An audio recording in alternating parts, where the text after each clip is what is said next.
Welcome to Akshara health TV. ఈ వర్షాకాలంలో దగ్గులు జలుబులు కామన్గా కనిపిస్తూ ఉంటాయి. అయితే దగ్గు వచ్చినప్పుడు దాన్ని ఎప్పుడు సీరియస్గా తీసుకోవాలి, లంగ్స్లో కనుక ఒకవేళ సమస్య ఉంటే అలాంటి వాళ్ళు ఈ సీజనల్ కఫ్ కనుక వస్తే వాళ్ళ ప్రాబ్లం ఎక్కువ అవుతుందా? సో ఇలాంటి అనేక సందేహాలు తీర్చడానికి మనతో ఉన్నారు senior pulmonologist doctor Raghunath Reddy sir. నమస్తే సార్. సార్, ఇప్పుడు ఈ సీజన్లో వైరల్ ఇన్ఫెక్షన్స్ అనేవి చాలా ఎక్కువగా చూస్తూ ఉంటాం జనరల్గా.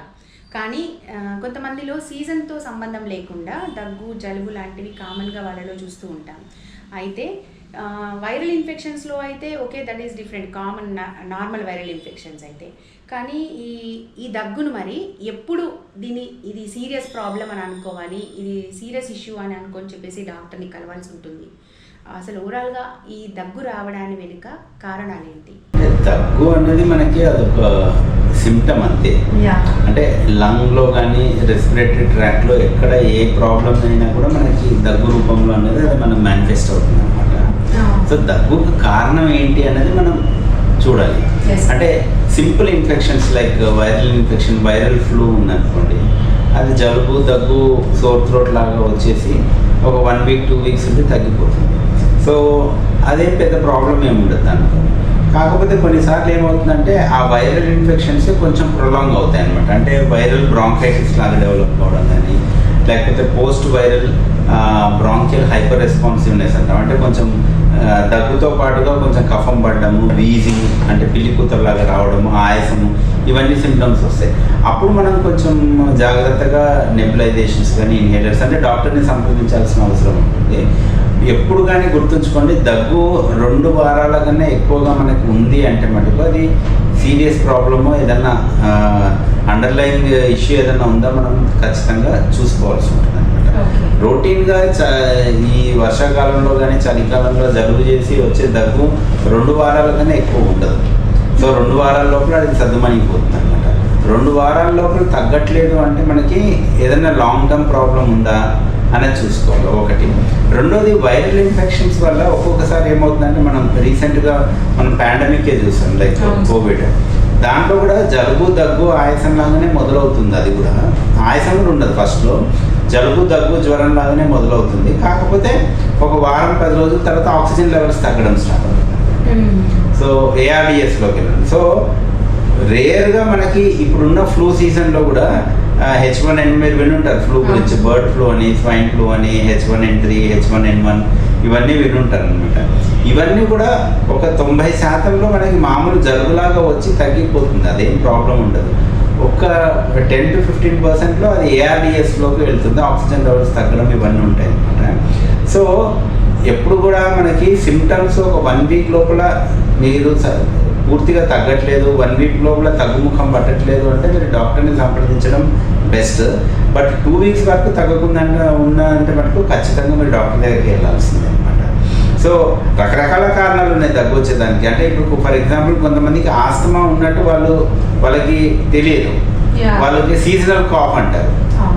వాళ్ళకి యాక్చువల్గా ఇంటర్మీడియట్ ఆస్తమా లాగా ఉంటుంది అనమాట. నాకు ఈ సీజన్లో దగ్గు వస్తుందండి, ఒక వారం రోజులు 10 రోజులు ఉంటుంది, లేకపోతే కొంతమందికి అయితే 1-2 months ఉంటుంది, దాని తర్వాత అదే తగ్గిపోతుంది. ఇలా దాన్ని నిర్లక్ష్యం చేస్తారనమాట. అప్పుడు ఏమవుతుందంటే రాను ఆ ఆస్తమా అన్నది ఆ ఇంటర్మీడియట్ నుంచి అది పర్సిస్టెంట్ ఆస్తమా అయిపోతుంది, అది ముదురుతూ ఉంటుంది అనమాట. సో అందుకనే నేను చెప్తున్నాను, అదే ఎవరికైనా 2 వారాల కన్నా ఎక్కువ దగ్గు ఉంది ఫర్ వాట్ ఎవర్ రీజన్, అది సీజన్లో కానివ్వండి అన్ సీజన్లో కానివ్వండి, ఎప్పుడైనా 2 వారాల కన్నా ఎక్కువ దగ్గు ఉందంటే మటుకు మీరు ఖచ్చితంగా పల్మనాలజిస్ట్ని సంప్రదించాలి. ఒక ఎక్స్రే చేసుకొని చూడాల్సిందే. దాని ప్రకారంగా ఏం ప్రాబ్లం ఉందో ఐడెంటిఫై చేసి దాన్ని ట్రీట్ చేయాల్సి ఉంటుంది.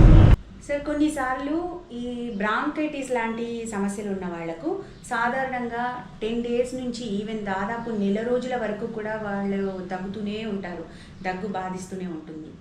సో ఇట్లాంటప్పుడు కూడా అంటే ఈ బ్రాంకైటిస్ లాంటి సమస్యలు ఉన్నా కూడా ఎక్కువ రోజులు దగ్గు ఉంటుంది అంటే కనుక దాన్ని సీరియస్గా తీసుకోవాలంటారు, అంతే కదా? ఖచ్చితంగా. అండ్ ఇంకోటి ఏంటంటే మనకి బ్రాంకోస్పాజం అంటే ఈవెన్ ఫర్ ఎగ్జాంపుల్ వాళ్ళకి బ్రాంకైటిస్ అంటున్నారు. ఇప్పుడు అలర్జిక్ బ్రాంకైటిస్ అంటే ఏంటి, దానికి నథింగ్ బట్ ఆస్తమా ఉంది. సో ఇవన్నీ ఎప్పుడు ట్రిగ్గర్ అవుతాయి, ఏదైనా మనము దేనికైనా చలికి ఎక్స్పోజ్ అయినప్పుడు, లేక వర్షంలో తడిచినప్పుడు, ఏదైనా వైరల్ ఇన్ఫెక్షన్ వచ్చినప్పుడు, అట్లాంటప్పుడు ట్రిగ్గర్ అవుతూ ఉంటుంది అనమాట. సో అట్లాంటి సందర్భంలో ఏంటంటే మనకి బ్రాంకోస్పాజమ్ వచ్చినప్పుడే సిమ్టమ్స్ వస్తాయి కాబట్టి మీరు ఆ సిమ్టమ్స్ ఉన్నప్పుడే నాకు ప్రాబ్లం ఉందని అనుకుంటారు. బట్ ఎయిర్వే ఇన్ఫ్లమేషన్ అనేది మేజర్ ప్రాబ్లము, అది రూట్ కాజ్, అది ఎప్పుడూ ఉంటుంది అనమాట. సో అందుకని ఏంటంటే మీకు అట్లాంటి పరిస్థితుల్లో రెగ్యులర్గా మీరు ఒకసారి డాక్టర్ దగ్గరికి వెళ్ళి అసలు పిఎఫ్టీ అండ్ వేరే టెస్ట్లు ఉంటాయి, ఎక్స్రే అవి చేసుకుంటే మీకు అట్లీస్ట్ ఒక నిర్ధారణ అనేది వస్తుంది. మీకు నిజంగా ఇది ఇంటర్మీడియట్గా ఏదైనా తాత్కాలికంగా వచ్చిన ప్రాబ్లమా, లేకపోతే ఏమైనా లాంగ్ టర్మ్ ప్రాబ్లము రిపీట్ అవుతుందా, అవన్నీ మనం ఈ టెస్ట్ చేసుకుంటే తెలుస్తుంది అనమాట. అండ్ రెండోది ఏంటంటే ఇప్పుడు ఫర్ ఎగ్జాంపుల్ ఇంటర్మీడియట్ ఆస్తమా ఉంది, నేను మధ్యలో బాగానే ఉంటాను, మందులు రెగ్యులర్గా ఎందుకు వాడాలా, వచ్చినప్పుడే వాడచ్చు కదా, ఇట్లాంటి ఫీలింగ్ ఉంటుంది అనమాట చాలామందికి. కానీ మీకు తెలియకుండానే మీ లంగ్ కెపాసిటీ అనేది తగ్గుతూ వస్తుంది. మనం పిఎఫ్టీ చేస్తే మీ FEV1 కానీ FVC ఆ రేషియో అది తగ్గుతూనే ఉంటుంది. మీకు పర్సిస్టెంట్గా సిమ్టమ్స్ వచ్చి కొంచెం మీరు అంటే ఇబ్బంది పడే పరిస్థితి వచ్చేసరికి మీ లంగ్ కెపాసిటీ ఆల్మోస్ట్ 50% పడిపోతుంది. సో ఆ టైంలో మా దగ్గరికి వస్తే అప్పటికే 50% లంగ్ కెపాసిటీ తగ్గిపోతుంది. సో మీకు తెలియకుండానే లంగ్ కెపాసిటీ అనేది తగ్గడం స్టార్ట్ అవుతుంది. సో అందుకని మీకు రిపీటెడ్గా లంగ్ సిమ్టమ్స్ వస్తున్నాయి, అది సంవత్సరానికి 2-3 సార్లు కానివ్వండి, లేకపోతే సంవత్సరానికి 6 సార్లు కానివ్వండి, మీకు ఎప్పుడో నాకు తాత్కాలికంగా వస్తుంది, నేను మందులు వాడతాను, అప్పటికప్పుడు ట్యాబ్లెట్లు వేసుకుంటాను తగ్గిపోతుంది, మళ్ళీ ఎప్పుడో 3-4 మంత్స్ తర్వాతనో 6 మంత్స్ తర్వాతనో వస్తుందంటే అది కూడా మీరు సీరియస్గా తీసుకోవాల్సింది. ఎందుకంటే బ్యాక్గ్రౌండ్లో ఏదో క్రానిక్ ప్రాబ్లం ఉంటుంది, మీకు ఏదైనా ఎక్స్పోజ్ అయినప్పుడు, దేనికైనా ఎక్స్పోజ్ అయినప్పుడు అలర్జన్కి లేకపోతే ఇన్ఫెక్షన్ ఏదైనా వచ్చినప్పుడు మీకు అది ట్రిగర్ అవుతూ ఉంటుంది. సో ఆ లాంగ్ టర్మ్ బ్యాక్గ్రౌండ్ ప్రాబ్లం ఏముంది అనేది కూడా కనుక్కోవడం చాలా ఇంపార్టెంట్. అది కనుక్కోకపోతే ఏమవుతుందంటే రాను మీ లంగ్ కెపాసిటీ అనేది తగ్గుతూ ఉంటుంది. అది ఎప్పుడైతే మీకు పర్సిస్టెంట్ ఉంటుందో, అంటే డైలీ అట్లా అసలు 1-2 నెలలు తగ్గకుండా ఉంటుందో, అప్పుడు మా దగ్గరికి వస్తారు. అప్పటికంతా 50% లంగ్ కెపాసిటీ పోయి ఉంటుంది.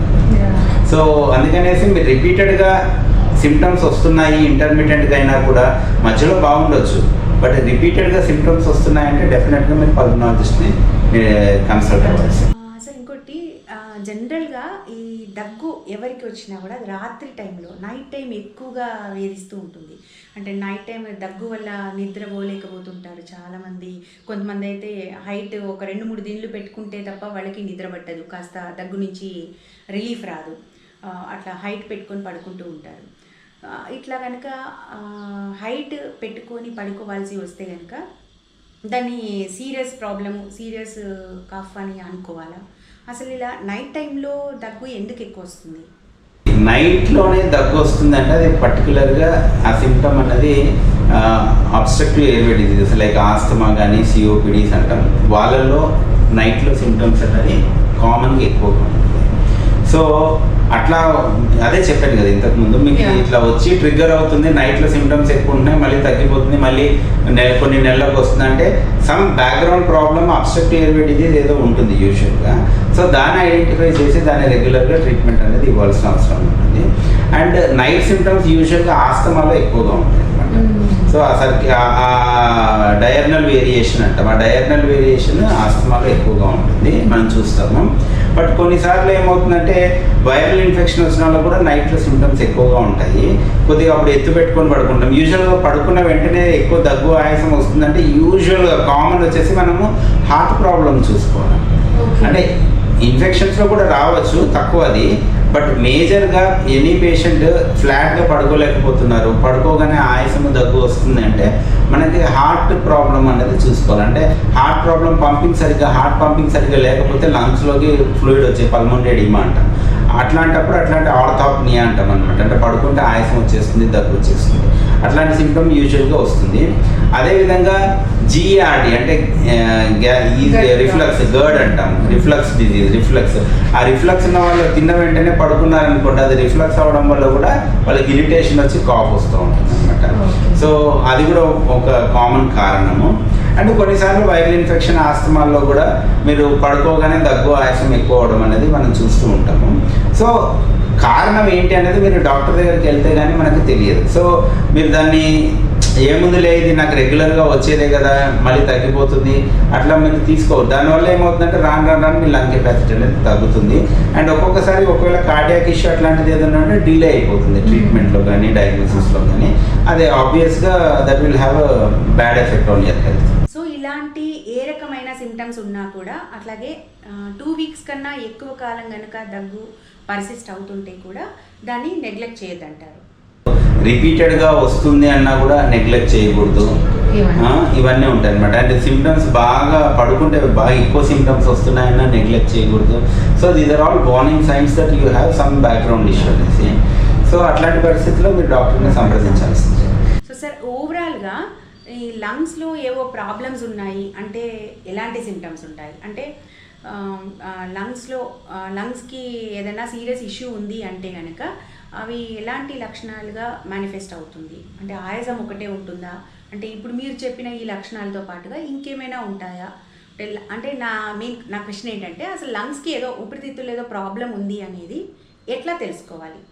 లంగ్ సిమ్టమ్స్ ఏముంటాయి మనకి అంటే దగ్గు, ఫస్ట్ అండ్ ఫార్మోస్ట్ దగ్గు ఉంటుంది. రెండోది ఆబ్వియస్గా ఆయాసం అన్నది పిల్లికూతలు కూడా ఉండొచ్చు దాంతో పాటుగా, ఇది ఒకటి. మూడోది వచ్చేసి ఫ్లెమ్, తెమడ రావడం. దగ్గుతే తెమడ వస్తుంది చూడండి. యూజువల్గా తెమడ ఉందంటే లంగ్లో ప్రాబ్లం ఉన్నట్టే అనుకోవాలి. అండ్ వీసింగ్, పిల్లికూతలు. రాత్రులు కొంతమంది ఆస్తమా పేషెంట్లో సిఓపిడి పేషెంట్లో చూస్తుంటాం, పడుకుంటే కుయ్యి కుయ్యి కుయ్యి అనే శబ్దం వస్తుంది. గురక కాదు, అది పిల్లికూతలు. ఆ పిల్లికూతలు ఉన్న వాళ్ళు కూడా అది కూడా వన్ లంగ్ సిమ్టమ్. అండ్ ఒక్కొక్కసారి కొన్ని సందర్భాల్లో చెస్ట్ పెయిన్ రావడం, అంటే ఫర్ ఎగ్జాంపుల్ ప్లూరల్ ఎఫ్యూషన్ లాంటిది ఏదైనా డెవలప్ అయింది, లేకపోతే ఎంబాలిజం ఏదైనా ఉంది, లేకపోతే నిమోనియానే ఉంది అనుకోండి, ఆ ప్లూరల్ పెయిన్ అంటాం, ప్లూరైటిక్ చెస్ట్ పెయిన్ అంటాం. అంటే ఇట్లా గాలి గట్టిగా పీల్చుకుంటే పెయిన్ వస్తుంది అనమాట. సో ప్లూరైటిక్ చెస్ట్ పెయిన్ అనేది కూడా మనము లంగ్కి సంబంధించిన సిమ్టమే. అండ్ ఇంకా వేరే సిమ్టమ్ చూసుకుంటే అంటే ఇన్ఫెక్షన్స్ లాంటివి ఏమైనా ఉన్నాయంటే ఫీవర్ ఉండడం కానీ, ఇంకా ఫీవర్ అంటే ఇన్ఫెక్షన్ ఉంది అనుకోవాలన్నమాట. సో బేసిక్గా ఈ సిమ్టమ్స్ ఉంటాయి అనమాట. దగ్గు, తెమడ, ఆయాసం, పిలికూతలు, చెస్ట్ పెయిన్, ఇవి బేసిక్ సిమ్టమ్స్ ఉంటాయి. ఆయాసం అనేది అంటే ఆయాసం ఉందంటే ఓన్లీ లంగ్ ప్రాబ్లం అనేది కూడా చెప్పచ్చు. Lung problem main, but cardiac ప్రాబ్లంలో కూడా మనకి ఆయాసం రావచ్చు. అంటే బేసిక్గా లంగ్స్ ప్రాబ్లమే ఉంటుందంటారు. సో ఇలా అయితే కనుక ఈ సిమ్టమ్స్ ఉంటే కనుక అప్రమత్తం కావాలి, వెంటనే పల్మనాలజిస్ట్ని కన్సల్ట్ కావాలి. Okay sir, anyway thank you sir, thank you so much. నమస్తే సార్.